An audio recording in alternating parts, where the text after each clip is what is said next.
Pronto, pessoal, então começou aqui a gravação, vamos lá dar início. Vou só aqui pedir para vocês desativarem aí o áudio, só para não dar nenhuma interferência aqui durante a exposição. Sejam todos e todas bem-vindas e bem-vindos. Hoje é mais uma aula, uma sessão aqui da disciplina Processo Constitucional e Democracia, do PPGD Unicap. E hoje a gente vai ter aqui a honra de receber o professor Rodrigo Valadão. O professor Rodrigo, ele é procurador do Estado do Rio de Janeiro, é mestre em Teoria do Estado e da Constituição pela PUC do Rio de Janeiro e recentemente concluiu o doutorado em Direito na Alemanha, exatamente discutindo, né, o positivismo, talvez aí a própria vivacidade do positivismo jurídico e também enfrentando algumas lendas e equívocos em relação ao positivismo, sobretudo aqui no Brasil. Então, acho que eu diria que o professor Rodrigo hoje é que tem sido o protagonista, né, em resgatar um debate extremamente necessário no Brasil sobre o positivismo, que é uma corrente, muitas vezes, até alvo de caricatura, de uma compreensão equivocada. Então, hoje estão aqui os alunos da disciplina de processo constitucional e também os alunos da turma, o professor Fábio Túlio Barroso, aqui presente, também do PPGD, além de outros convidados que também vieram participar. Então, Rodrigo, é um prazer recebê-lo, obrigado pela gentileza, pela disponibilidade em estar conosco aqui nessa tarde. Então, como a gente havia combinado, você faz uma exposição, naquele tempo já que a gente discutiu, e depois a gente abre para a discussão, e daí você pode aprofundar algum ponto que você achar necessário. Então, seja bem-vindo, e que essa seja a primeira de várias outras oportunidades aqui no PPGD da Unicap. Eu acho que o áudio, Rodrigo. Me escutam agora? Sim, né? Estão me escutando bem? Agora sim, tudo certo. Maravilha. Glauco, em primeiro lugar, agradeço demais o convite, tá? Pelo convite. É uma honra estar aqui conversando com você, com vocês, trazendo um tema que, enfim, sobre o qual eu estudo e me dedico há cerca de 20 anos, né? Como vocês devem saber bem, qualquer aluno de primeiro, segundo grau, segundo período de faculdade, já houve, logo no início, né, da sua formação em direito, essa ideia que o positivismo teria sido a teoria jurídica dos nazistas, enfim. E eu me lembro, né, para a gente começar aqui, antes de falar especificamente um pouco do tema, né, eu falar um pouquinho da minha história para vocês. Né? Eu estava na graduação, da minha história com o positivismo jurídico. Eu estava na graduação ali em 98, uma vez conversando com um professor na sala de aula, surgiu um debate, né, sobre posição da lei complementar na hierarquia das normas. E o professor falando que havia uma superioridade hierárquica da lei complementar sobre a lei ordinária. Eu achei, né? Eu falei, não faz muito sentido, porque, enfim, em última análise, quem regula tanto a criação da lei complementar quanto, né, da lei ordinária é a Constituição. Então, na verdade, haveria uma reserva de matéria, não propriamente uma hierarquia. E o professor, não, mas está aqui pirâmide de Kelsen. Eu já tinha ouvido falar muito mal de Kelsen na época, né? Mas eu sempre fui um cientista, sempre gostei muito de checar as fontes. E resolvi pegar lá o livro do Kelsen para ver o que efetivamente Kelsen falava sobre a tal pirâmide. Aí eu lembro que eu peguei a Teoria Geral do Estado, do Direito do Estado de 45, e aquele momento foi para mim, quando fui, né, analisar ali a dinâmica jurídica que Kelsen fala sobre escalonamento das normas, foi um meu momento de epifania. Né? Foi aquele momento onde eu verifiquei, eu realmente entendi o direito. Falei, não, agora o direito faz sentido como ciência, eu consigo ter uma metodologia. Né? Porque até então o que eu observava era que era uma disputa ideológica, em todos os sentidos. A gente falava muito em justiça de sala de aula, mas muito pouco sobre técnica. E, para mim, era isso, né, era isso que faltava um pouco para mim, era isso que eu sentia falta na faculdade. E, naquele momento, eu comecei a ficar deslumbrado com Kelsen, com a sua teoria pura direito, e não era um momento muito legal para ser positivista ou para ser kelseniano. Naquele momento, a gente estava vendo ali o surgimento, que a gente chama de hoje de pós-positivismo, de neoconstitucionalismo, Eu lembro que, por várias vezes, eu ouvi, né, que, bom, não, mas positivista, como assim você é positivista? Isso é uma visão ultrapassada, uma visão atrasada, isso levou à ditadura na Alemanha, ditadura no Brasil, e eu não tinha muito, né, assim, eu tinha algum conhecimento, não me fazia, não me parecia ter muito sentido aquilo, mas até aquele momento eu, enfim, era ali um homem solitário numa terra solitária. O tempo foi passando, fiz o meu mestrado em Kelsen, sobre teoria da norma jurídica em Kelsen, evolução da teoria jurídica de Kelsen. Felipe Fonte, seja bem-vindo, meu colega procurador do Estado do Rio. É uma honra ter você aqui, meu amigo. Craque aí do direito constitucional brasileiro. E aí eu fui seguindo essa minha vocação até o momento que eu resolvi fazer um doutorado especificamente sobre a lenda do positivismo jurídico, né, sobre esse mito que o positivismo jurídico teria sido a teoria jurídica que fundamentou o nacionalsocialismo, e fui fazer esse doutorado na Alemanha e defendi a minha tese agora, em fevereiro, deve estar saindo publicada no máximo até agosto. O que eu vou falar aqui hoje para vocês tangencia esse tema, eu não vou falar especificamente sobre esse tema, vou falar alguma coisa sobre esse tema sim, mas é a primeira vez que eu organizei uma aula, né, com um tema um pouco diferente. O que eu estou percebendo é que está tendo uma mudança de vento, né? Na Alemanha isso já aconteceu, pelo menos desde a década de 80, existe uma orientação muito clara de retorno, não necessariamente ao positivismo keynesiano, mas abordagens mais analíticas do fenômeno jurídico, mais críticas e menos idealistas. Nunca se falou tanto sobre Kelsen e positivismo na Alemanha como se fala hoje. A quantidade de obras sobre Kelsen e sobre positivismo são assim avassaladoras. Então, o que eu quero trazer... E aí isso começou a me inquietar. Eu comecei a perceber também no Brasil uma certa mudança de orientação, uma certa receptividade e um certo esgotamento de um modelo e uma necessidade de retorno aos clássicos. Então, pela primeira vez, eu tentei organizar várias coisas que eu falo em várias aulas distintas numa única aula para tentar dar uma unidade e para tentar trazer para vocês por que eu acho, né, que a gente está vivendo um momento de esgotamento desse modelo pós-positivista e a gente precisa de um retorno ao positivismo jurídico. Claro, não necessariamente ao positivismo keynesiano, mas a uma abordagem, digamos, mais científica, realmente, do direito. Eu preparei aqui uma apresentação para vocês, eu consigo, assim, apresentar agora, está aqui, tela inteira. Eu preparei aqui para vocês uma apresentação, quero que vocês me digam se vocês conseguem acompanhar. Estão acompanhando? Estão vendo? Tá sim. Sim. Tá, maravilha. Aqui o Glauco já falou um pouco sobre mim. Quem quiser me seguir aqui no LinkedIn, basta... depois, no final da aula, eu vou passar isso de novo, mas quem quiser manter contato, eu fico aqui à disposição, tá?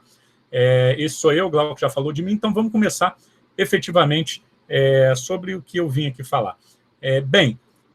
Todo mundo já ouviu falar nessa ideia que o positivismo teria sido a teoria jurídica de sustentação do regime nacional socialista.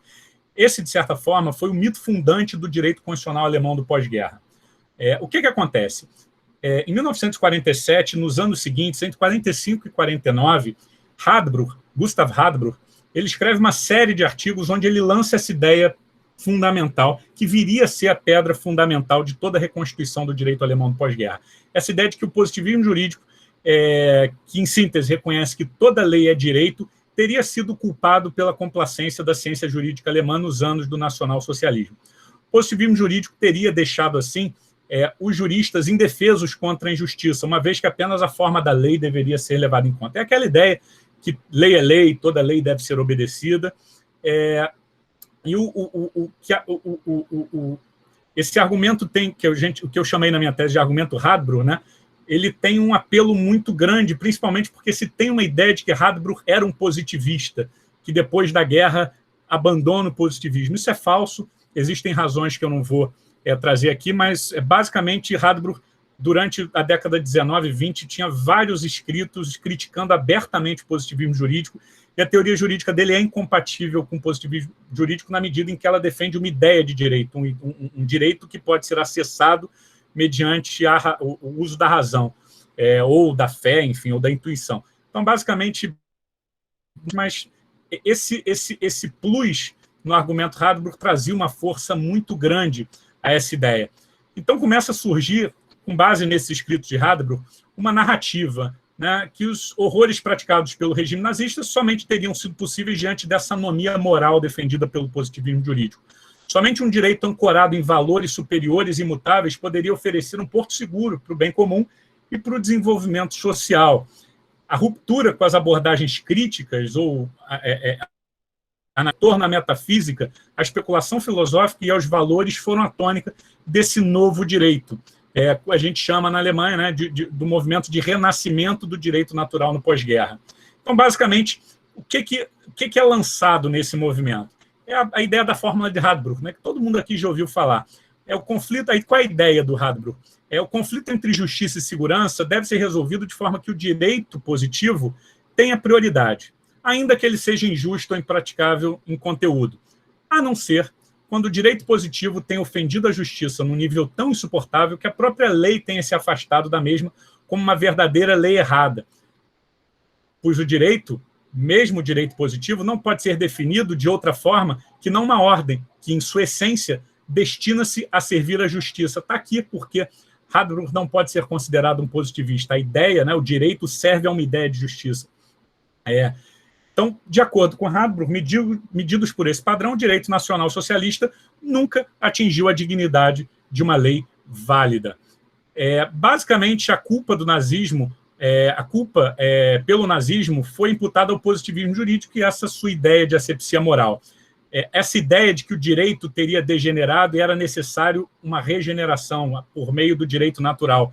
E essa fórmula de Radbruch tenta ser uma ideia, né, uma fórmula justamente para evitar, para instaurar uma regeneração do direito, e esse termo é muito utilizado no pós-guerra, esses dois termos, degeneração e regeneração.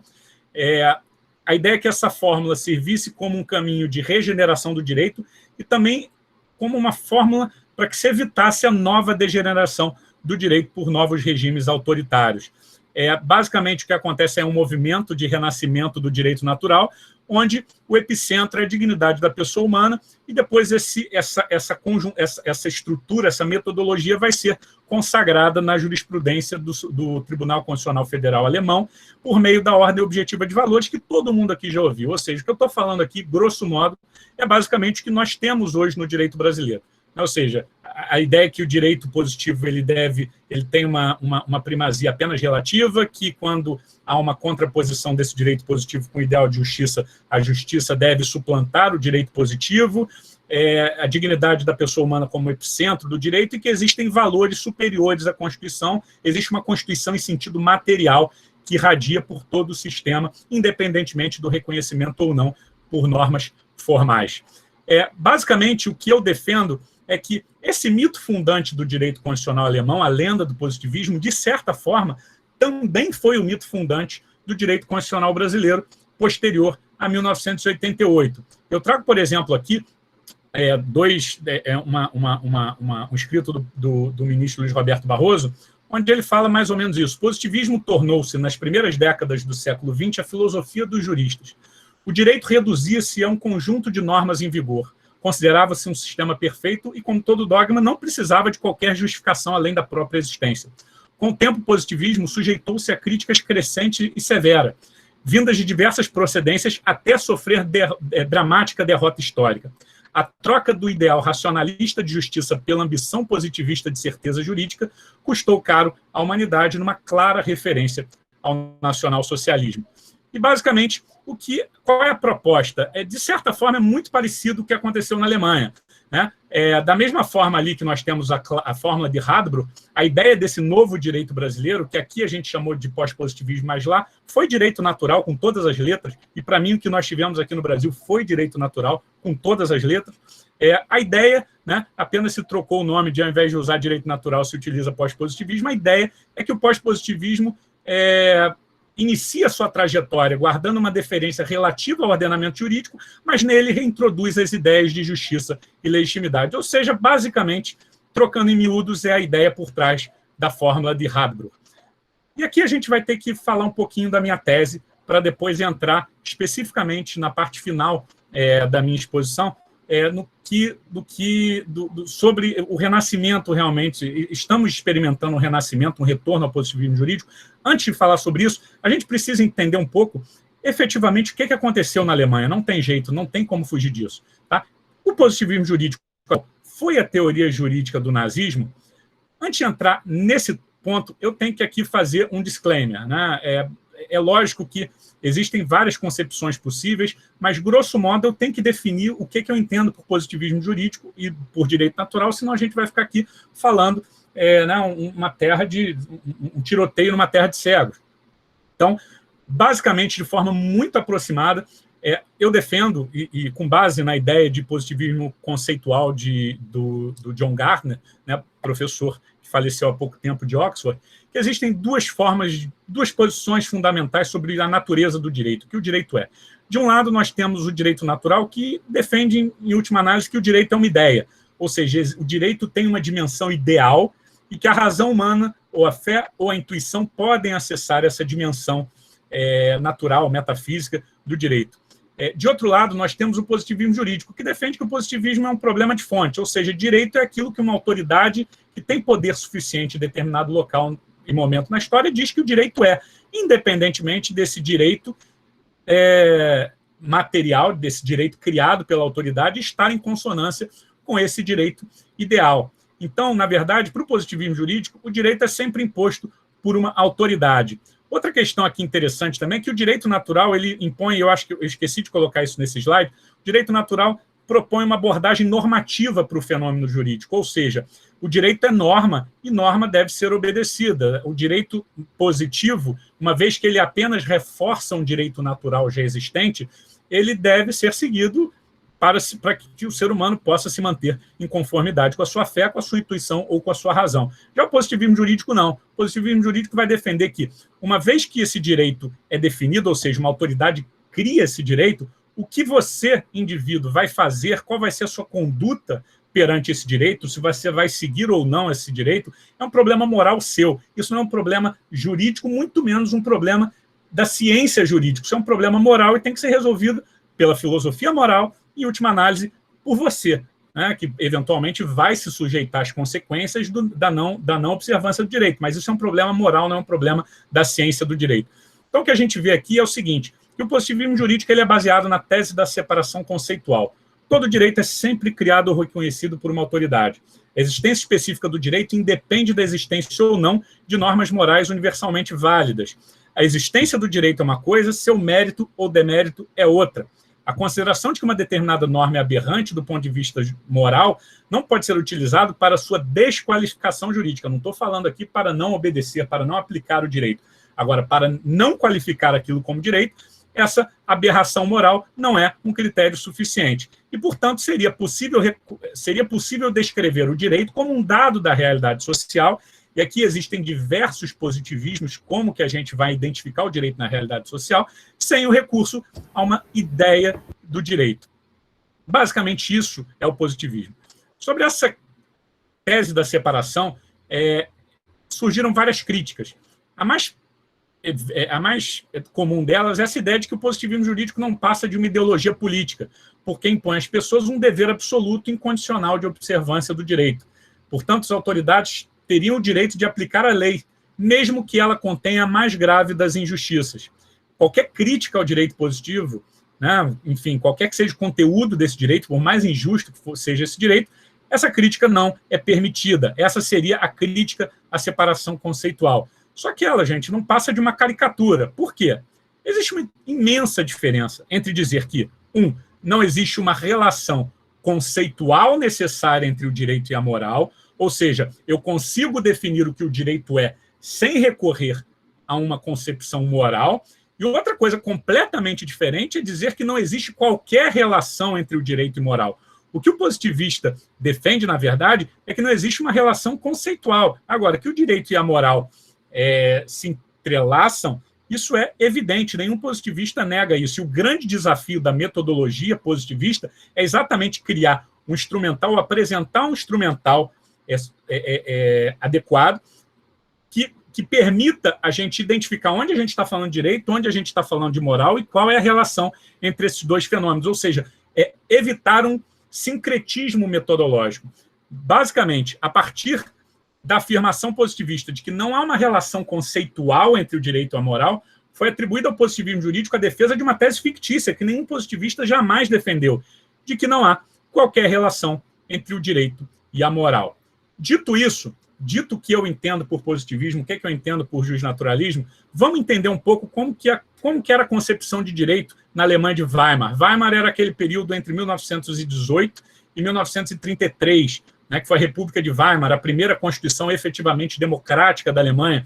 Como que essa constituição e o constitucionalismo alemão, o direito do Estado alemão, se degenerou ao ponto de permitir a ascensão do nacionalsocialismo. Lá nos artigos de Radbruch, ele fala com todas as letras que foi justamente esse apego ao positivismo que permitiu essa degeneração do direito alemão em Weimar. O que eu vou demonstrar para vocês aqui é que foi exatamente o contrário. Lógico que aqui eu vou dar apenas um panorama, né? Isso daqui, por exemplo, para vocês terem uma ideia, eu gasto mais 150 laudas na minha tese, mas basicamente o que acontece é o seguinte: quando se inaugura o constitucionalismo de Weimar, em 1918, ou seja, a gente está falando aí de cerca de pouco mais de 20 anos antes da ascensão do nazismo, né? O nazismo começa em 1933, o modelo prevalecente do direito do Estado, naquele momento, 1918, era, de fato, o que a gente chama de um positivismo jurídico moderado, de dois grandes teóricos alemães, Gerhard Anschutz e Richard Thomas.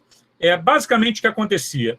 Havia uma grande crítica, uma grande discussão sobre a natureza do Estado, né, durante toda a história do direito alemão.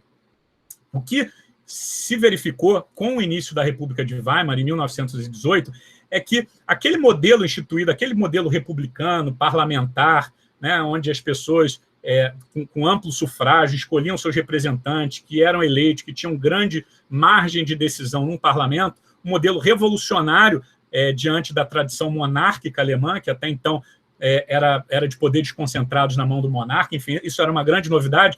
O fato é que esse modelo não conseguiu dar conta da instabilidade na Alemanha. A Alemanha, principalmente na década de 20, passa por sucessivas crises econômicas. O ambiente ali em 1924 era quase de guerra civil. Então, basicamente, o Estado alemão era muito fraco, né? A unidade do Estado alemão era fraca. Então, havia uma necessidade de se reelaborar o direito do Estado, que estava partindo desse positivismo moderado de Gerhard Anschutz e Thomas, né? E desenvolveu uma teoria, o constitucionalismo, o direito do Estado alemão, num sentido que permitisse o Estado a superar essas suas sucessivas crises. Basicamente, a acusação era contra o positivismo jurídico. Esse positivismo jurídico moderado de Gerhard Anschutz e Thomas, que tinha ali suas bases em Paul Laband, ele teria falhado, segundo os principais teóricos antipositivistas, em reconhecer a verdadeira essência do Estado. O positivismo jurídico teria reduzido o Estado a uma mera pessoa jurídica, né? E essa doutrina clássica alemã do século XIX, principalmente, falava que o Estado era uma comunidade de valores, era uma comunidade de sentimentos, de língua, de cultura, né? E que o positivismo jurídico, exatamente o positivismo jurídico, enfraqueceu o Estado alemão. A culpa, justamente, das crises sucessivas era do positivismo jurídico. Então, basicamente, surge nesse momento, né, durante toda a República de Weimar, a gente verifica o que a gente chama de disputa metodológica. A teoria jurídica predominante em Weimar, ou seja, quando Weimar começa, nós temos ali um positivismo jurídico moderado de Anschutz e Thomas, que era baseado numa ideia de Paul Laband, de um positivismo estatal desenvolvido por Paul Laband. A teoria jurídica de Weimar, à medida que Weimar foi se desenvolvendo, na verdade, ela começou a adotar um parâmetro antipositivista, ou seja, a acusação era que o positivismo jurídico teria sido insuficiente para manter a unidade do Estado alemão, que estava muito fragmentado, o parlamento não decidia nada, enfim, a crise não era resolvida, e o exame da justiça no direito era cada vez mais banal, sempre cada vez mais categorias metajurídicas como natureza das coisas, consciência jurídica da comunidade, toda a história do desenvolvimento do direito em Weimar é justamente um desenvolvimento do afastamento do positivismo jurídico em prol de uma concepção material do direito. A única exceção, ou talvez a grande exceção a essa tendência, era justamente Kelsen. que tinha como preocupação construir uma teoria jurídica independentemente da política e compatível com o ideário democrático. Basicamente, o que Kelsen estava fazendo era dando continuidade a essa ideia do direito parlamentar alemão, ou seja, pela primeira vez nós temos um direito criado pelo parlamento, e esse direito criado pelo parlamento é soberano e deve se sobrepor a essas formas arcaicas de organização aristocráticas do direito e da sociedade e do Estado alemão. A aplicação do direito em Weimar foi guiado por uma metodologia cada vez mais antipositivista. A ideia era que o conflito entre lei e justiça, no conflito entre a lei e a justiça, o magistrado deveria justamente decidir em favor da justiça. A magistratura interpretava, completava, corrigia normas válidas por meio de exame cada vez mais banal da justiça, apelando sempre para a natureza jurídica das coisas ou para a consciência jurídica da comunidade. E Kelsen, o último representante dessa tradição positivista que se inicia lá com Laban, era o principal inimigo. E aqui eu trago um exemplo para vocês do presidente da Associação Nacional dos Juízes Alemães em 1921. No prefácio do Jornal dos Juristas Alemães, dos Juízes Alemães, ele fala que a lei formal, essa ideia de uma lei parlamentar, era a essência da mentira, produto de um direito partidário, classista e bastardo. Gente, vamos combinar, os juízes eram aristocratas. Pela primeira vez na história, nós tínhamos um direito criado pelo povo. Antes dessa ideia revolucionária de um parlamento com poderes amplos para escrever e reescrever o direito por meio da política, esse pessoal, né, os magistrados, diziam que o direito ou seja, é uma crítica que já vem desde Bentham, né, essa ideia de um direito natural, que só os iniciados têm acesso, enfim, isso, na verdade, é uma estrutura que apenas permite a manutenção de uma estrutura de poder muito bem definida. Então, é um pouco quase ingênuo acreditar que um juiz alemão dessa época fosse se curvar a um direito criado pelo parlamento, sendo que a escola histórica do direito, com essa ideia de que o direito era encontrado nas fontes e organizado cientificamente pelos jurisconsultos, isso tinha raízes muito fundas na Alemanha, profundas na Alemanha. Então, assim, não era isso que aconteceu. E eu trago aqui um exemplo, eu podia dar aqui vários exemplos de como o apego à lei formal não era a tônica do direito em Weimar, ou seja, naquele momento que antecede o nazismo. Mas eu trago um exemplo que, para mim, é sempre paradigmático. Hitler, quem já foi na cervejaria lá na Alemanha, em Munique, já pôde ir lá na cervejaria, na Hofbrauhaus, já visitou certamente esse lugar. Houve uma reunião do Partido Nazista em 1924, onde Hitler instiga um golpe de governo contra a Bavária e contra o governo nacional. Basicamente, ele foi acusado de alta traição, havia uma lei vigente em vigor que definia aquele ato como alta traição, e olha só que curioso, ele foi inocentado por esse crime, uma vez que suas ações foram guiadas por puro patriotismo e pela mais nobre das intenções. O pedido de deportação, Hitler, gente, era austríaco. Também foi negado esse pedido, uma vez que, para se manter fiel ao espírito da lei e sua finalidade, essa regra não deveria ser aplicada num caso onde restasse provado que o acusado tinha sentimentos tão elevados pela Alemanha. Esse é um exemplo que eu trago para demonstrar como que essa ideia de que os juízes apenas aplicavam a lei no momento anterior ao nacionalsocialismo é mentira. Foi justamente o contrário. Foi justamente essa ideia de um direito ligado a uma ideia de justiça e que essa ideia de justiça deve se sobrepor ao direito formal, foi exatamente isso que levou à degeneração do direito em Weimar. Como que era a teoria jurídica nazista, uma vez que Hitler assumiu o poder? Primeira coisa, esse dualismo entre o ser e o dever ser, que é a categoria fundamental do positivismo jurídico, era o inimigo comum do direito natural e do direito nacional socialista. Ou seja, o direito nacional socialista não operava com essa diferença de como o direito é e de como o direito deveria ser. O direito nazista era baseado numa premissa estritamente justnaturalista. Se era direito natural ou não, eu não vou entrar aqui nesse detalhe, mas tem gente com bons argumentos defendendo que não é um direito natural, seria uma terceira via.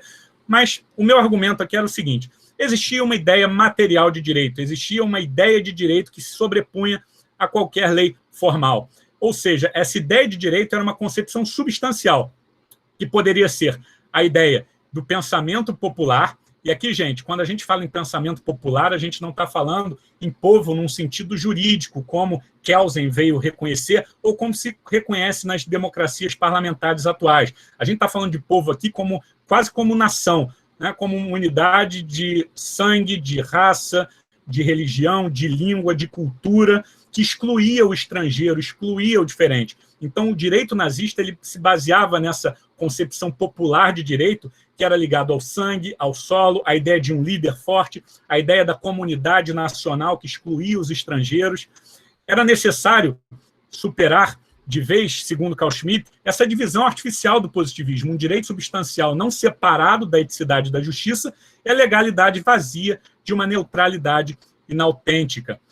E aí, todo o direito nazista ele é desenvolvido com que o Ernst Frankl desenvolve mais ou menos naquele seu livro O Estado Dual, né?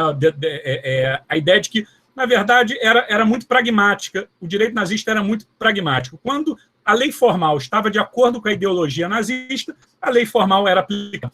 Quando a lei formal era contrária à ideologia ou às necessidades do regime nacional socialista, existia sempre uma interpretação ilimitada, a forma deveria ser suplantada por um direito material, as situações especiais, né? Não, aquele caso não se aplicava bem assim, porque deveria ser analisado conforme a orientação dos valores do regime nazista. Então, basicamente, essa era a tônica, falando muito rapidamente da teoria jurídica nazista. E olha só que curioso, olha como que a teoria pura do direito era descrita nos dicionários nazistas. Em 1938, a teoria pura do direito era uma típica expressão do espírito judeu destrutivo, com o esvaziamento completo de todo o conteúdo material e com seus conceitos gerais formais. Kelsen nega todo o conteúdo, toda a substância do direito do Estado.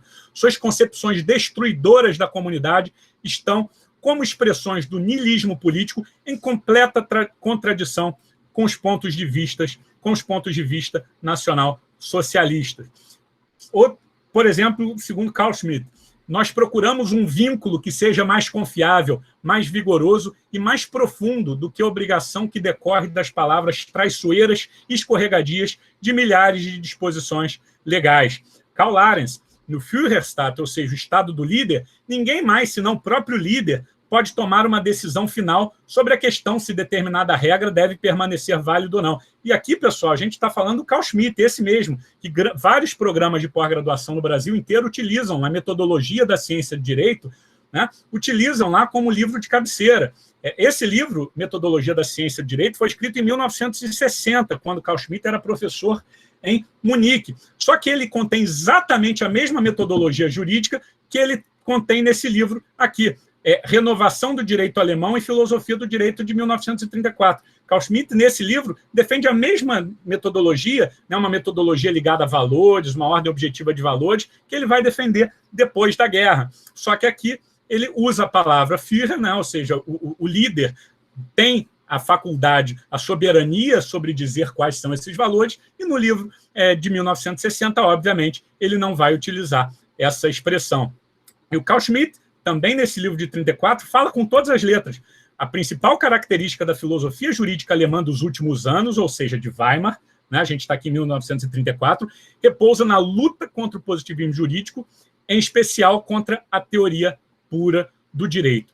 Pois bem, o que há, na verdade, é um consenso. Hoje há um consenso na Alemanha, um consenso negativo. A gente pode dizer se o direito nazista era direito natural ou não. Isso está em aberto. E esse cara aqui, o Fabian Wittrich, tem um livro excepcional falando da relação do direito natural com o direito nazista, se é ou não, enfim.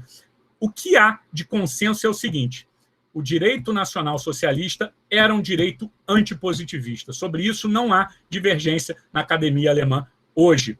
O que basicamente a gente vê, então, pessoal, é que é uma continuidade da metodologia nazista. A estratégia de legitimação do sistema jurídico do pós-guerra, aquela ideia de direito natural que vai curar o direito, foi idêntica à estratégia utilizada pelos juristas nazistas na legitimação do direito, ou seja, subordinar todos os elementos estruturais e formais do direito positivo a uma ideia do direito. Ideia de direito. E esse direito positivo só se justifica na medida em que serve a essa ideia de direito. O que a gente verifica é o seguinte: pode ter mudado o conteúdo. Antes da guerra, a gente tinha um conteúdo racista, né, que tinha na ideia de povo apenas essa comunidade de sangue, solo, comunidade ariana. E depois nós tivemos basicamente um conservadorismo cristão.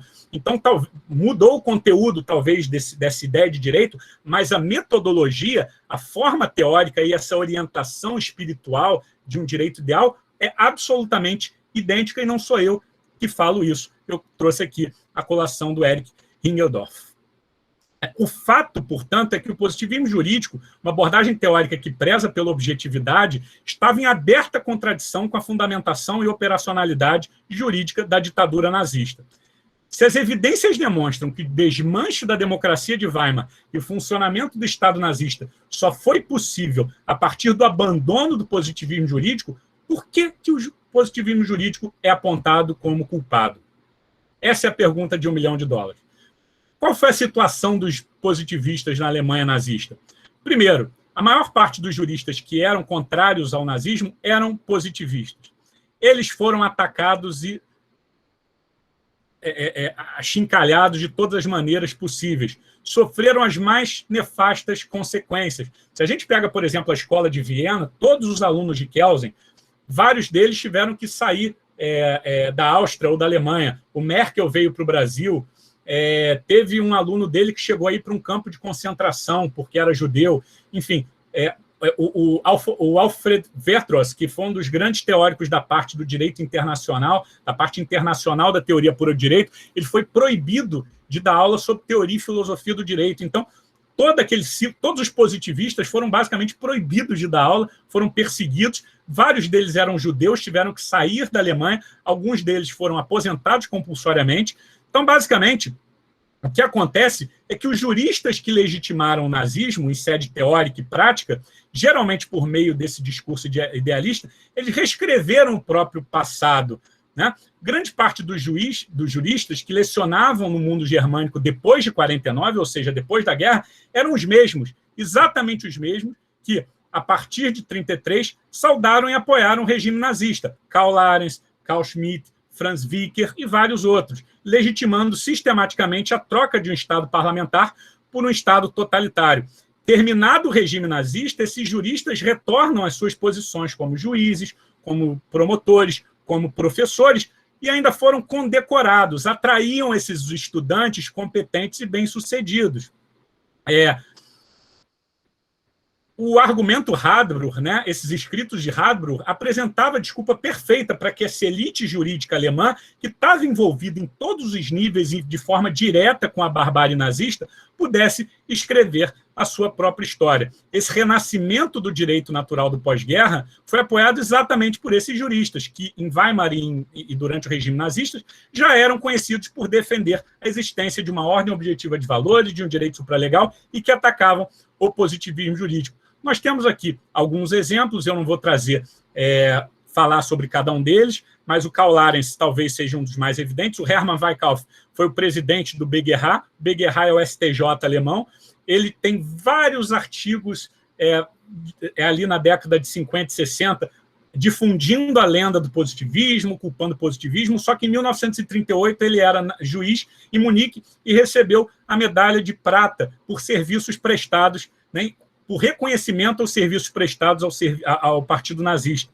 Então, basicamente, nós temos várias situações, como Weikauf, pessoas, juristas que difundiram a tese, a lenda do positivismo e lá atrás não eram positivistas. Nós tivemos casos como o Larens, que não atacava o positivismo no pós-guerra, mas também não falava nada em contrário. O Franz Vicker era outro que endossou a lenda do positivismo e lá atrás era um ardoroso justnaturalista, apoiava o nazismo. Enfim, os exemplos são vários.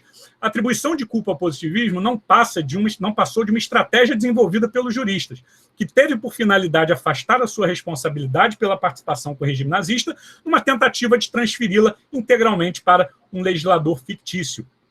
Enquanto as vítimas da ditadura colheram as acusações através de uma difamação eficiente, aqueles juristas que legitimaram o nazismo mantiveram suas concepções materiais e substanciais sobre o conceito de direito, condenando o positivismo jurídico pelo funcionamento da ditadura, ou simplesmente transformando-se em apóstatas do direito natural.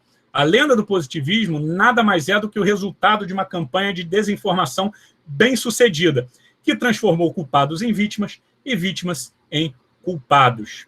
Pois bem, o que aqui eu vou começar a falar, antes de falar sobre esse renascimento que eu estou defendendo, nesse retorno ao positivismo jurídico, vou tentar demonstrar aqui para vocês como que positivismo jurídico e democracia liberal foram desenvolvidas lado a lado. Quando elas têm mais ou menos a mesma certidão de nascimento. Tá? Basicamente, o que são essas democracias modernas? Elas surgem como a consequência do deslocamento das questões ligadas à justiça, da filosofia moral, que é preocupada em identificar o princípio de conduta universal e sintetizada nessa fórmula que nós todos conhecemos de homem-objeto, para a filosofia política, que reconhece em todos os seres humanos a capacidade intrínseca de autodeterminação, ou seja, liberdade. E, como consequência, o que, pessoal? A inevitabilidade do dissenso moral. Ou seja, as ordens medievais ou as ordens autoritárias, elas se identificam com uma ideia de justiça metafísica, ou seja, existe uma justiça que irradia por todo o sistema e que, em última análise, é o fundamento último de todo o ordenamento jurídico. Quando há a passagem, principalmente ali no final das monarquias absolutistas para os estados liberais, há uma mudança de paradigma. Essa filosofia, a questão da justiça deixa de ser analisada pela filosofia moral e passa a ser um problema da filosofia política. Basicamente, reconhece que todo homem é um ser livre. E, como ser livre, ele deve ter a liberdade de criar a sua própria regra, a sua autonomos, a sua autonomia. E, por isso, o dissenso moral é inevitável. Uma ordem constitucional moderna é necessariamente plural, ou seja, as pessoas discordam fundamentalmente sobre questões essenciais da vida em comum, não encontrando fundamento, portanto, numa ordem inalterável de valores morais ou em qualquer base metafísica. A política, a ordem constitucional, é sempre constituída numa dimensão político-democrática. Portanto, na democracia, a legitimação do Estado deixa de ser um elemento a priori e passa a ser o resultado do procedimento, onde indivíduos se reconhecem como livres e iguais. Essa ordem, essa democracia, permite o quê? A confrontação institucionalizada desses diversos interesses, sendo que nenhum deles pode clamar por uma legitimação superior a priori. Ao processo político compete, portanto, administrar esse bem comum, determinando, no que diz respeito à vida coletiva, qual posição deve prevalecer e ser aplicada em nome da comunidade, deixando sempre uma margem para que o indivíduo busque a sua própria felicidade.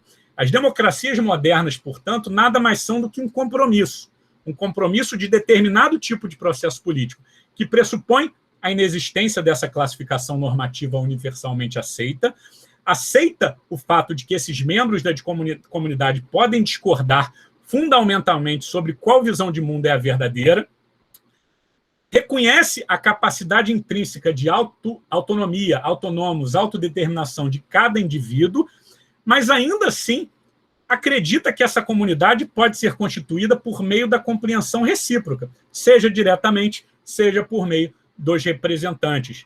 Da mesma forma que os sujeitos livres e iguais que compõem a comunidade precisam da garantia de um processo que assegure a objetividade na tomada das decisões, ou seja, o procedimento parlamentar, eles também precisam de uma teoria que descreva objetivamente o resultado desse procedimento.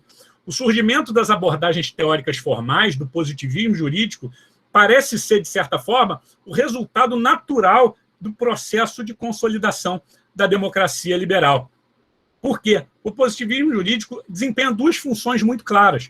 Ele surge como uma tentativa de tornar esse direito parlamentar, ao mesmo tempo, autônomo, ou seja, autônomo no sentido de ser independente dos valores morais ou políticos das autoridades estatais, e também, na medida do possível, dedutivo. Não que a gente vai tirar num silogismo que está na norma superior, premissa, fato, resultado. Não é isso. Dedutivo no sentido de reduzir a discricionariedade das autoridades que vão aplicar o direito. Ou seja, a gente tem uma ideia, uma certa previsibilidade do que será reconhecido como direito. Essas são as funções desempenhadas pelo positivismo jurídico. Então, o que a gente consegue ver também? que tanto democratas quanto positivistas tendem a ser muito mais sensíveis e tolerantes quanto às questões relativas ao desacordo moral.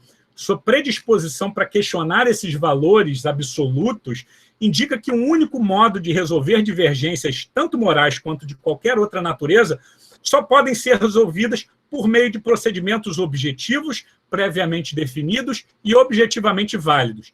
De um lado, a deliberação política, no caso da democracia, e, de outro lado, o conhecimento científico, no caso do positivismo jurídico.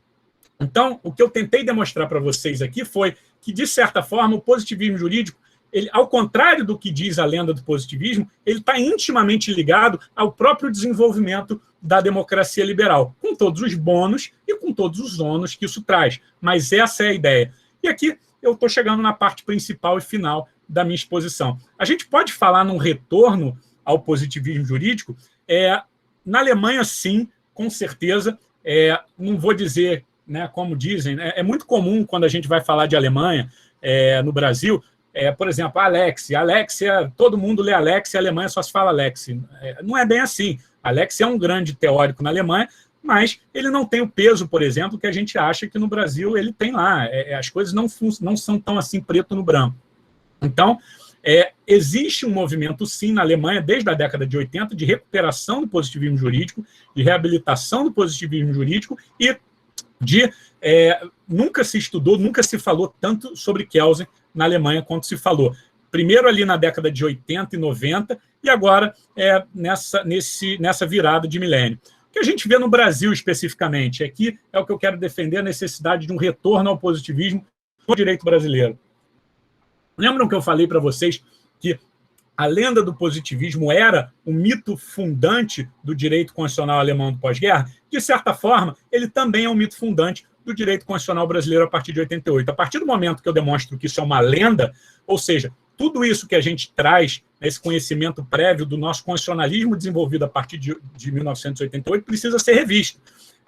E eu não vou tirar nada sem propor alguma coisa em troca. O que a gente viu é o seguinte: esse modelo pós-positivista, o que ele resultou no Brasil, em última análise, nos últimos 20 anos? Ele resultou numa hipertrofia do poder judiciário, no apagão das canetas, enfim, tudo que os constitucionalistas e os administrativistas têm mais a propriedade para falar até do que eu. Ou seja, nós tivemos uma judicatura baseada em princípios abstratos, com alta carga moral, qualquer batida de trânsito era dignidade da pessoa humana, que não raro simplesmente ignora a norma jurídica válida emanada por autoridade competente. E a doutrina teve uma função legitimadora espetacular nesse processo. Um exemplo disso é essa noção de direito civil constitucional, tudo é uma leitura da Constituição, enfim, a ideia de que a Constituição deve, né, os valores e os princípios da Constituição devem se espalhar por todo o sistema. Isso gera, de certa forma, a falta de previsibilidade e segurança jurídica, porque nós temos 5 mil municípios. Quantos juízes nós temos no Brasil? Cada um aplica, todos eles podendo fazer controle de constitucionalidade, o que significa, em última análise, negar observância à norma jurídica válida com base numa Constituição que é analítica. Então, isso gera qualquer pessoa que advogue aqui sabe do que eu estou falando. A falta de previsibilidade, falta de segurança jurídica é patente. Nós temos uma verdadeira ausência de dogmática e de jurisprudência. A gente acha artigo defendendo, parecer defendendo qualquer coisa para qualquer lado, acha decisão judicial do mesmo tribunal defendendo coisas completamente distintas, ou seja, nós não temos uma metodologia, o que nós temos são espasmos. O que eu defendo? Defendo uma dogmática jurídica positivista, ou seja, aquilo que está na Constituição, aquilo que a Constituição estabeleceu, está para além do discurso político. Aquilo, todavia, que ela deixou de estabelecer está legitimamente entregue ao jogo democrático. É lógico, pessoal, quando a gente fala de uma Constituição analítica como a nossa, com tantos princípios vagos, é difícil, né, alguma coisa que não esteja na Constituição. Mas eu trago aqui um exemplo de onde isso foi plenamente possível e onde, no meu ver, o Supremo agiu muito bem. Foi no caso do homeschooling. O que em resumo, decidiu o Supremo? Olha, o homeschooling não é inconstitucional. Eu não vejo nenhuma norma na Constituição que diga que o homeschooling é inconstitucional. E eu não vou declarar uma inconstitucionalidade por meio de um princípio aberto vago. né? Agora, de outro lado, a Constituição diz que o Estado tem o dever de prestar educação. Então, qual foi a interpretação válida e, ao meu entender, correta do Supremo? Que o Estado deveria regulamentar o homeschooling.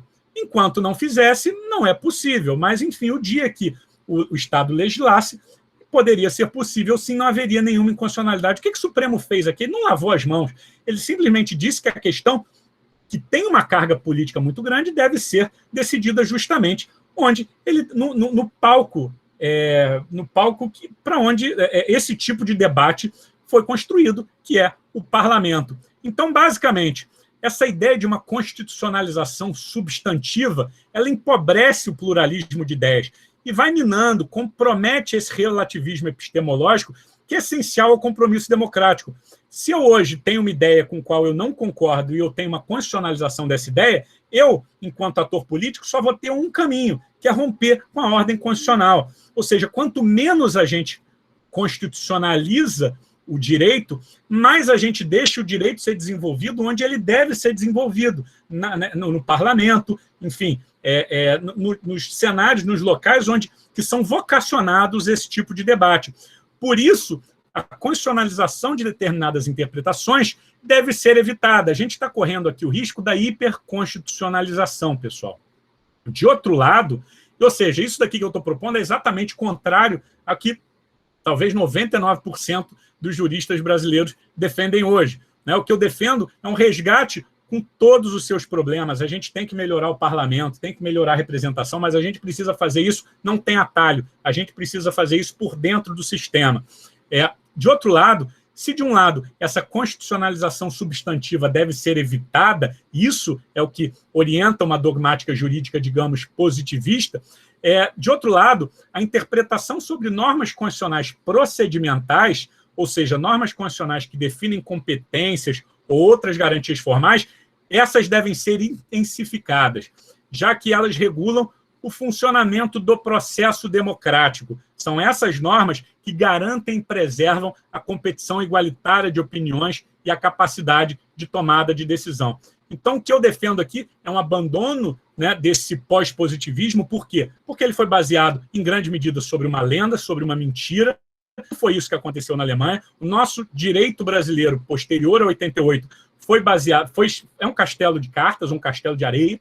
Ele foi desenvolvido, grande parte dele foi desenvolvida sob premissas muito frágeis. O que eu estou defendendo aqui é um retorno. Bom, o que aconteceu? Qual é realmente a ligação como que se desenvolveu uma teoria do direito compatível com a democracia? A teoria do direito, ela, de certa forma, o positivismo é uma decorrência do próprio desenvolvimento da democracia. Então, o que eu proponho no lugar? Seriam, em linhas gerais, essa dogmática jurídica positivista, com uma inversão do que a gente anda fazendo no Brasil hoje, denunciando os perigos dessa hiperconstitucionalização. Isso, sistemicamente, é ruim, porque isso fere essa ideia de compromisso, que hoje eu sou minoria, mas amanhã eu posso ser maioria. Amanhã a minha ideia pode ser, uma lei posterior pode revogar. Se nós constitucionalizamos essa ideia, eu não tenho mais a possibilidade de uma lei, enfim, mudar essa orientação, fica mais complicado. E, de outro lado, um reforço da interpretação sobre essas normas procedimentais, porque são elas que garantem justamente o desenvolvimento do jogo democrático. Meus amigos, era isso que eu tinha preparado para vocês. Espero que não tenha falado, talvez, muito rápido, tá? Eu tenho essa mania de falar muito, trazer muita informação. Eu corri um pouco, até para ter tempo da gente conversar. Esses aí são os meus canais de comunicação, onde vocês podem falar comigo, me acompanhar. Eu tenho um vídeo lá num canal no YouTube, onde eu falo sobre filosofia, teoria do direito. Alguns dos pontos que eu trouxe aqui, eu trago lá de forma um pouco mais analítica. E é isso, me coloco aqui à disposição de todos vocês para perguntas ou para a gente trocar alguma ideia. Muito obrigado, devolvo a palavra ao Glauco.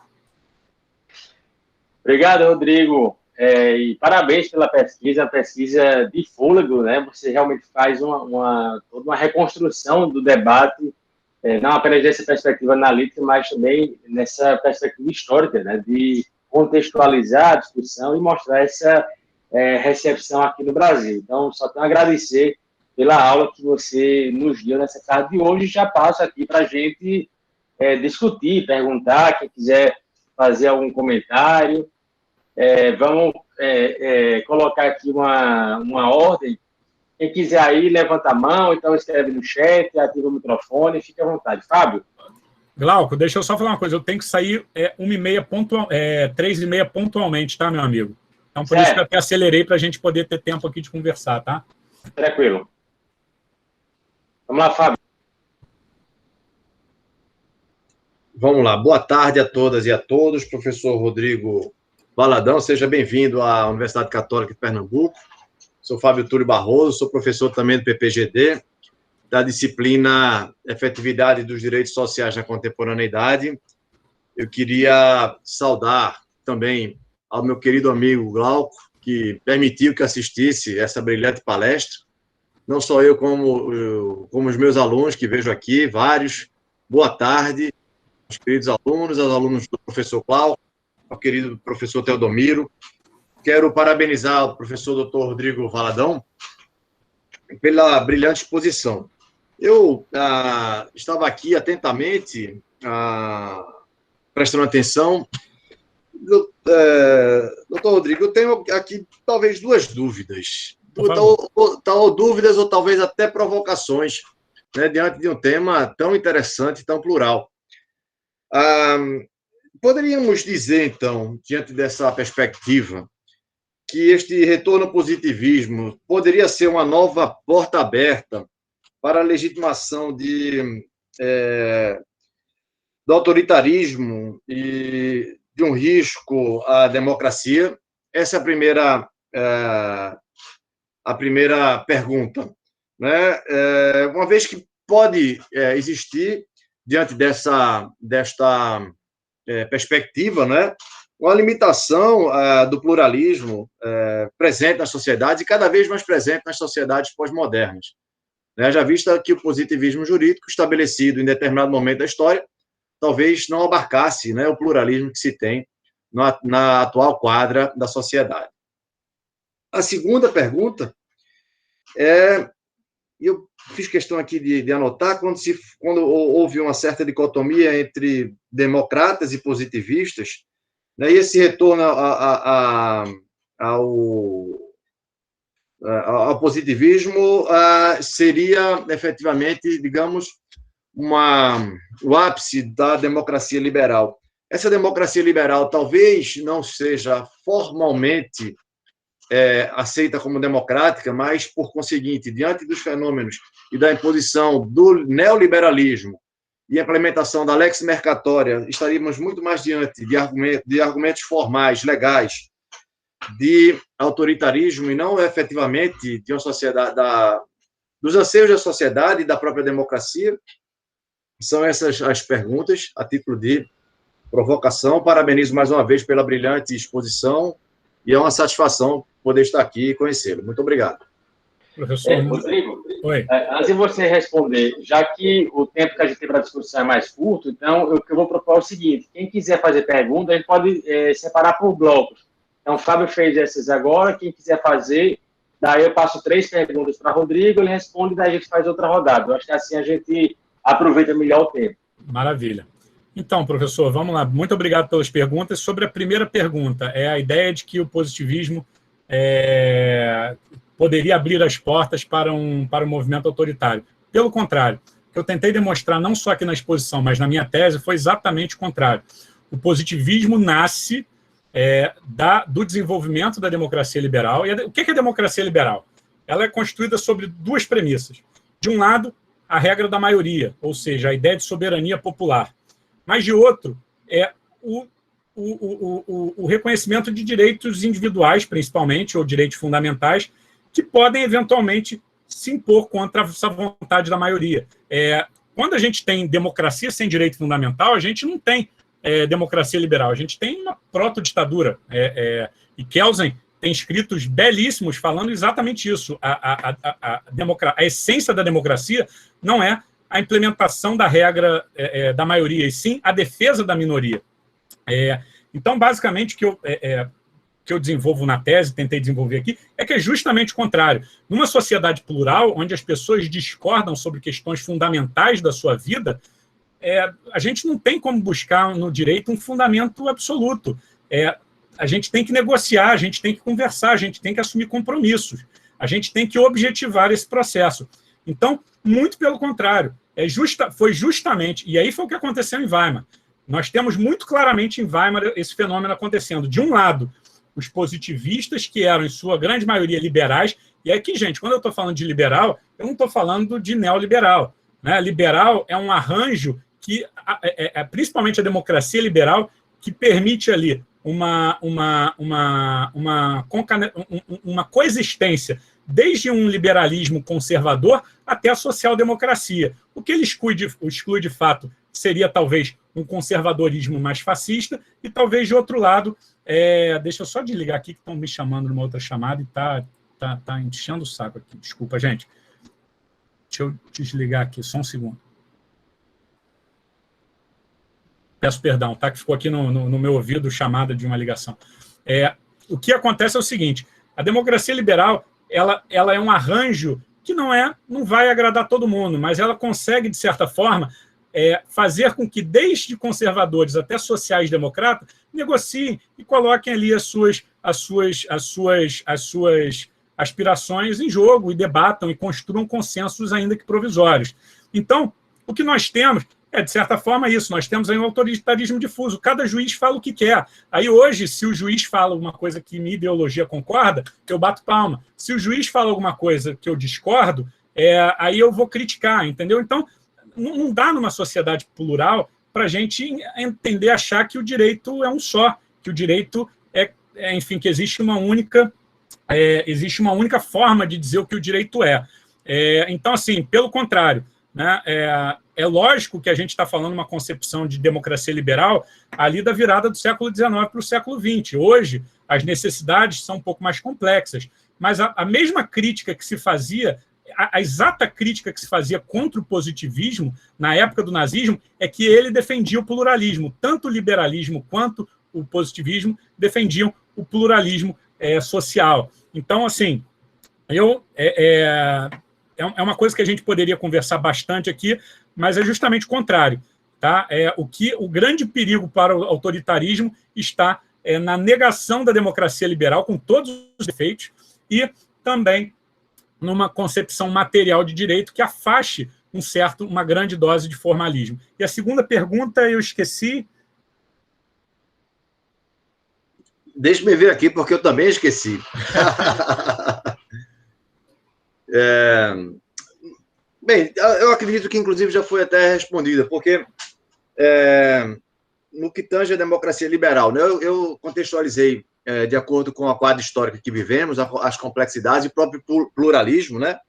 Mas o pluralismo entendido como uma recepção do Estado democrático de direito. Né? Então, seria, eventualmente, né, essa democracia liberal formalmente democrática e não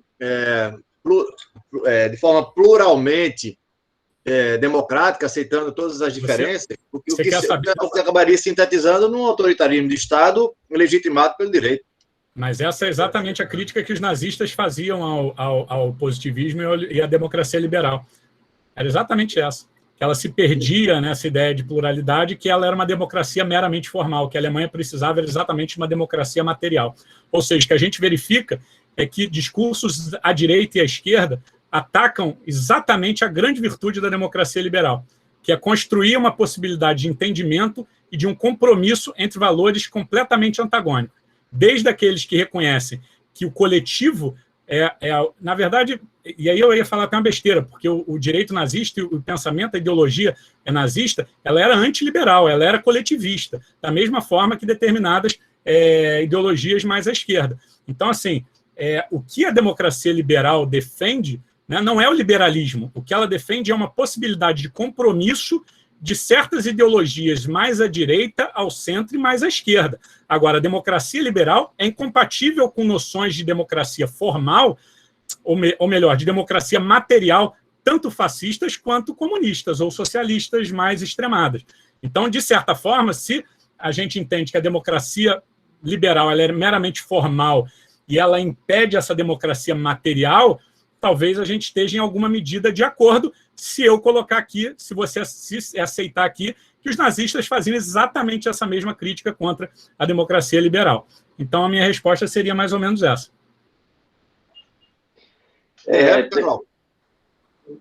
Então, rapidinho, Fábio, só para a gente... Rapidinho, não. Não fiz nenhuma alusão, só deixando claro que não fiz nenhuma alusão a qualquer modelo ideológico, né? Sim, eu entendi. Para mim ficou claro isso. É só porque, normalmente, essa crítica...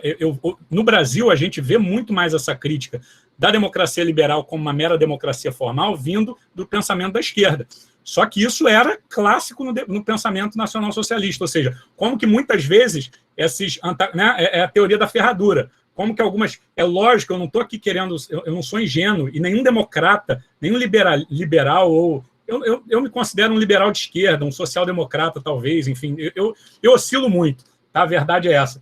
Mas eu não tenho uma ideologia fechada. Mas o que a gente vê é que nenhuma pessoa que defenda a democracia liberal não vai reconhecer que ela é problemática, que ela tem problemas de conteúdo sérios, né? Que a gente não pode falar em igualdade de oportunidade de pessoas que, enfim, simplesmente não têm a possibilidade de estudar. E aí, por exemplo, os sociais-democratas, né, a social-democracia vai entender que é preciso uma atuação um pouco maior do Estado, justamente para desequilibrar esse problema material da democracia liberal. Já os conservadores ou os liberais mais clássicos vão dizer que não, que toda vez que o Estado intervém, gera mais desigualdade. Então, a melhor forma é o Estado não intervir. Então, assim, são disputas legítimas. Como que a gente resolve os problemas materiais da democracia formal, da democracia liberal? A questão é qual vai ser o caminho. E aí, a democracia liberal está aqui exatamente para oferecer um cenário para a gente poder debater e trazer soluções que podem mudar. A gente pode testar, pode colocar uma, pode colocar outra. Então, essa foi mais ou menos o sentido da minha fala, tá bom? Tranquilo, obrigado. O plano de fundo era apenas esclarecer a eventual possibilidade de que a democracia não possa ser mitigada diante de um modelo ou outro, né, que possa ser apenas um instrumento de legitimação do poder, seja ele qual for. Mas essa é a grande vantagem do positivismo. Ele não legitima nada, ele apenas descreve o direito como ele é. Enfim, então, e aí ele pode escrever qualquer direito, um direito autoritário e um direito democrático. Agora, exatamente com essa função iconoclasta do positivismo jurídico, falando, não, meu amigo, o direito é criado pelo homem, não existe um fundamento superior. É exatamente essa natureza que tira, né, é aquela ideia do oráculo. Não, é o oráculo, mas são os deuses dizendo, não, a gente está trazendo esse debate para o chão. Quem está criando o direito é você. Isso é um ato político. E como ato político, ele tem que ser negociado. Então, é exatamente esse papel iconoclasta do positivismo jurídico que impede que, sob o manto do direito, dessa sacralização, dessa idealização do direito, que o direito seja utilizado com uma perspectiva autoritária. Então, é exatamente essa virada de interpretação que o positivismo jurídico permite e essas ideias ligadas a um direito como ideia impedem. Entendi. Professor Rodrigo, muito obrigado, viu? Nada, eu agradeço. Satisfação. Então, vamos lá dar sequência. Felipe Fonte, e depois eu já passo aqui a palavra a André Bezerra. Então, vocês dois fazem as perguntas e daí a gente já devolve para Rodrigo, tá bom? Felipe, por favor. Muito obrigado, professor Glauco. Conheço as obras, nunca tinha visto pessoalmente, na verdade virtualmente, mas estou vendo agora, muita satisfação, uma pessoa que cumprimento demais presente. Querido amigo Rodrigo Valadão, excelente exposição, já dei os parabéns aqui no privado, em público, achei fantástico mesmo. E queria ouvir a sua opinião sobre um ponto muito específico da exposição, que é a sua proposta de substituição, né, desse paradigma pós-positivista pelo paradigma positivista no Brasil em particular. Você tem toda a razão em dizer que a gente importou esse mito fundante no direito constitucional brasileiro pós-88, no sentido de que o positivismo ele é intrinsecamente ruim, né? Ele legitimaria atrocidades, enfim, que é essa coisa toda do nazismo. E isso se perpetua na interpretação da Corte Constitucional, dos juízes de primeiro grau, etc. Isso é uma verdade. Mas também é verdade que a Constituição de 88 ela fez muitas opções substantivas, né? Seja porque tinha vivenciado o passado da ditadura militar e ditadura civil, né, no Brasil. Tivemos as duas.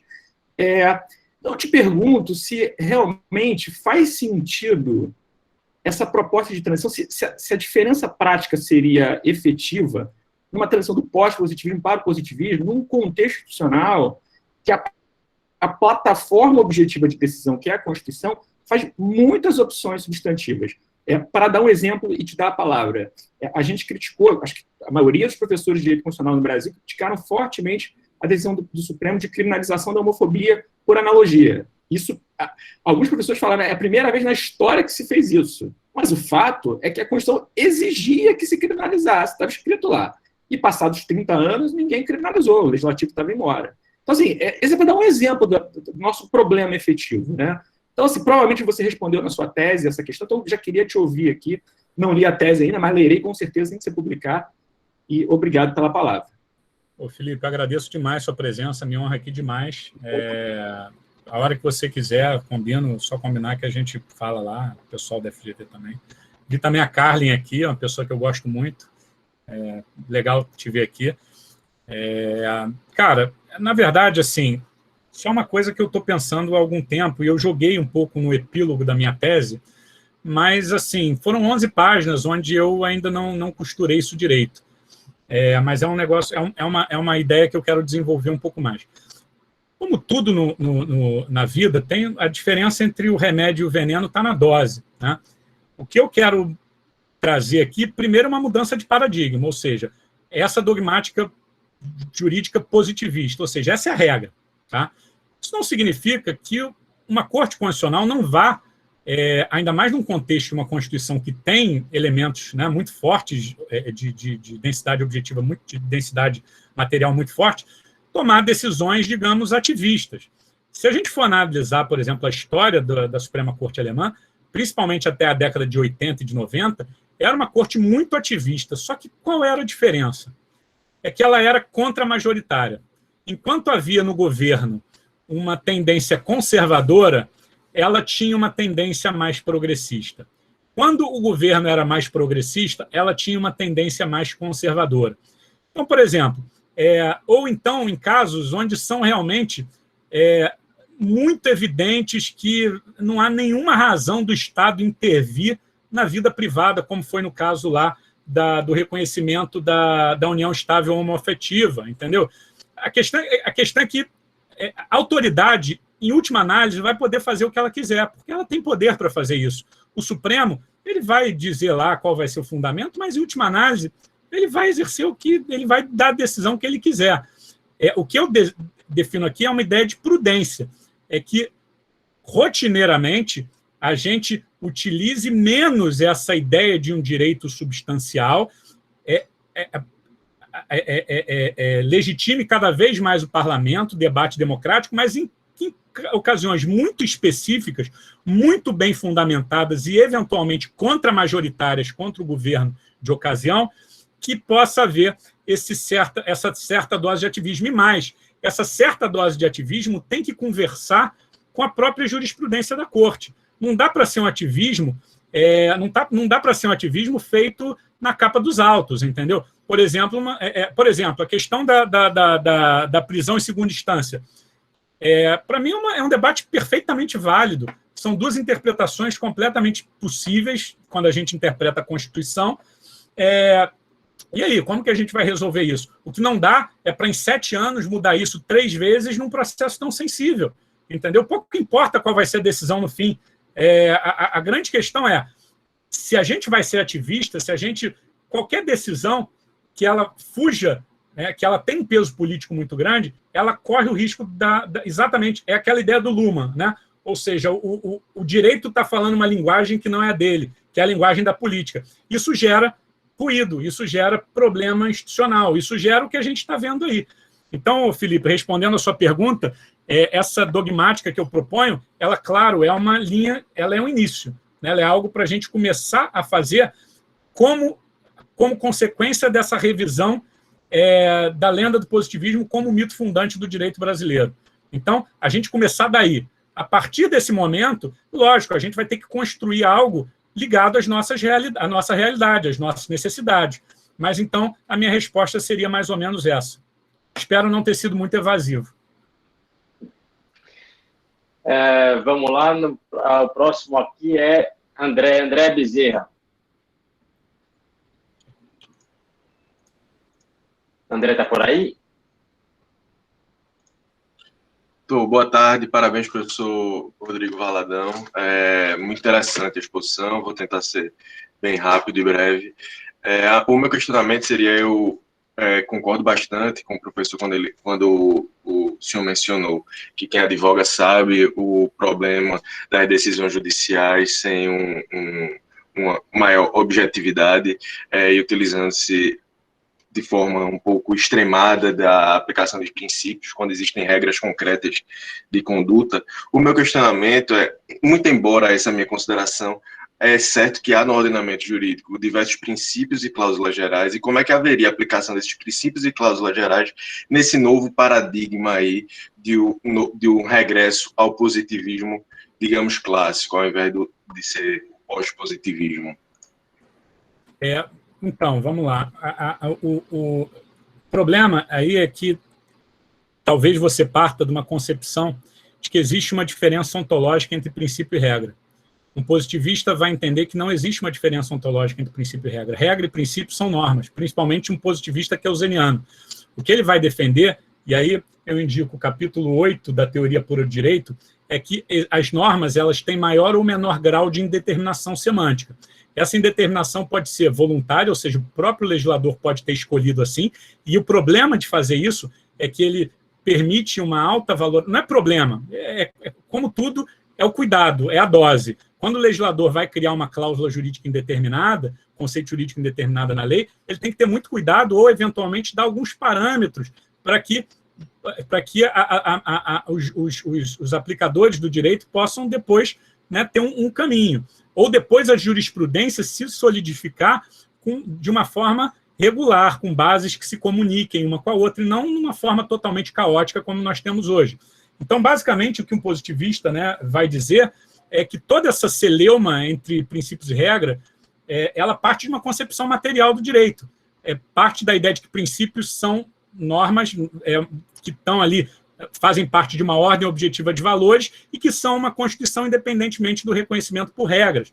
Então, é lógico que existem, e o grande problema, e Kelsen já alertava para isso, quando a gente coloca cláusulas muito abertas na Constituição, Kelsen tem um artigo de 1928, se eu não me engano, que eu esqueci o nome, mas onde ele fala expressamente isso. Acho que é quem deve ser o defensor da Constituição, me parece, quando ele se refere ao deslocamento de poder para os tribunais constitucionais. Ele talvez fale lá isso também, mas eu estava me referindo a um outro artigo, se eu não me engano, é de 28, que é da mesma época. Se eu não me engano, quem deve ser o defensor é de 30, 31, então é mais ou menos essa época. Basicamente, é isso. Quanto mais a gente faz isso, a gente tem problema. E aquela eterna escolha, né? Também não adianta a gente colocar numa Constituição uma regra que compete ao parlamento criar leis. A gente precisa um pouco dessas normas abertas e valorativas na Constituição. O que eu estou defendendo aqui é que essa valoração, sempre que possível, e perdoe-me, na maior parte das vezes isso é possível sim, é que ela seja delegada aos órgãos que são vocacionados a processar essa tensão política, e não que seja feita numa corte constitucional ou no judiciário de saída, né? Então, e aí eu retorno um pouco o que eu respondi para o Felipe. Esse modelo positivista, primeiro, ele não vai fazer diferença. Princípio e regra são normas, e normas têm campos de indeterminação. Campos de indeterminação cuja a decisão sobre o sentido correto é uma decisão política. E, por ser política, ela deve competir preferencialmente ao âmbito político. E, lógico, a gente vai ver caso a caso, em situações muito excepcionais, eventualmente, né, uma exceção ou outra, mas talvez pegando de exemplo o paradigma alemão, que é contra-majoritário. Se nós temos um governo conservador, nós teríamos talvez uma atividade um pouco mais progressista. Se nós temos um governo mais progressista, uma jurisdição constitucional um pouco mais conservadora. Então, essa prudência, né, que a jurisdição constitucional tem que ter. Então, seria mais ou menos essa minha saída para a sua pergunta, meu amigo. Obrigado, André. Vou passar aqui agora para, acho que é Jaziel. Cadê Jaziel? Professores, boa tarde. Professor Glauco, é uma satisfação muito grande, professor Fábio também, professor Rodrigo Valadão. Bom, eu não sou especialista em constitucional não, mas tenho curiosidade pelo tema. E considerando o que nós estamos vivendo na atualidade, onde as fontes do direito se multiplicam, né? Foi falado no plurijudicialismo, né? De forma que são várias as fontes formadoras, né, do direito, juridicizantes, desde agências reguladoras, não é? Anvisa, enfim, várias. A gente, em todo canto que a gente chega, a gente obedece ordens que não são necessariamente ordens do legislador, né? São várias as fontes de onde emanam as normas jurídicas às quais nós estamos submetidos. Mas, especificamente, não vou entrar também em globalização, mas, de certa forma, é decorrente da globalização. Com o desaparecimento das fronteiras nacionais, né? Com a influência cada vez maior de um direito transnacional, ainda existiria espaço para o positivismo jurídico, esse regionalizado, circunscrito a um território? Ou a gente vai ceder a esses interesses da lex mercatori, como falou o professor, né? E todos nós estaremos submetidos, então, a um direito supranacional, né, que não emanou necessariamente do meu poder legislativo, né, do qual eu estou vinculado. Essa é a primeira pergunta. E a segunda, porque é um tema também bastante recorrente, que é a questão da utilização do algoritmo ao julgar, né? Não é novidade para ninguém que o algoritmo está sendo um instrumento de turbinação dos julgamentos até no Supremo Tribunal Federal. Então, como fica também o positivismo sendo agente cidadão julgado por um algoritmo, por um robô? Obrigado. Tudo bem? Vamos lá, meu amigo. A segunda pergunta eu, sinceramente, não tenho a menor condição de responder. Até estou estudando, me interessando sobre proteção de dados, né, estudando um pouco, mas eu realmente não tenho a menor condição de responder a sua pergunta e vou pedir desculpa aqui já para me esquivar completamente dela. A sua primeira pergunta é muito boa. Eu diria que, de um lado, o positivismo jurídico ele é essencial para a constituição desse Estado multinacional. Por quê? Porque a gente... E ele foi essencial para o desenvolvimento da comunidade europeia. Por quê? Porque se nós temos direitos nacionais baseados nessa ideia de que o direito corresponde à vontade da nação, e essa nação, um povo ligado à cultura, à língua, como que você cria um direito com base nisso, um direito onde as culturas são diversas, as línguas são diversas? Então, essa metodologia positivista, ela é totalmente, não só compatível, mas ela é necessária para o desenvolvimento do que a gente chama de direito comunitário. Aí a gente tem um outro problema, e aí esse é um problema grave. O problema é que, embora esse direito tenha sido criado por instâncias reconhecidas dentro desses organismos internacionais, eles têm um déficit de legitimidade muito grande. Foram criados geralmente por autoridades burocráticas, sem nenhuma... O que aconteceu, por exemplo, no caso da Grécia, né? E essa é a principal reclamação, seja da esquerda, seja da direita, seja desse neopopulismo que a gente encontra, seja de uma social-democracia, ou seja, que não há uma participação efetiva do povo na criação desse direito. Então, assim, essa crítica é uma crítica válida e para a qual não existe uma resposta ainda pronta. O que nós temos é uma necessidade realmente de melhorar, né, e é uma coisa que eu não estudo a fundo, direito comunitário, enfim, como que isso poderia ser resolvido, mas a ideia é mais ou menos essa. A crítica é válida e a gente precisa resolver isso sim, só que eu não sou especialista no tema. Tá bom? Bom, pessoal, então, com isso, a gente encerra. O Rodrigo já tinha me antecipado que havia esse compromisso agora às 15h30, a gente já está aqui já no finalzinho. Então, Rodrigo, mais uma vez, cara, obrigado pela participação, muito provocativa. Eu acho que a gente vai ter que marcar o retorno ao positivismo, parte 2, especialmente aí quando o seu livro sair. Eu acho que já fica aqui o convite para você lançar aqui na Universidade Católica e a gente prolongar um pouquinho mais essa discussão, que é extremamente rica e importante.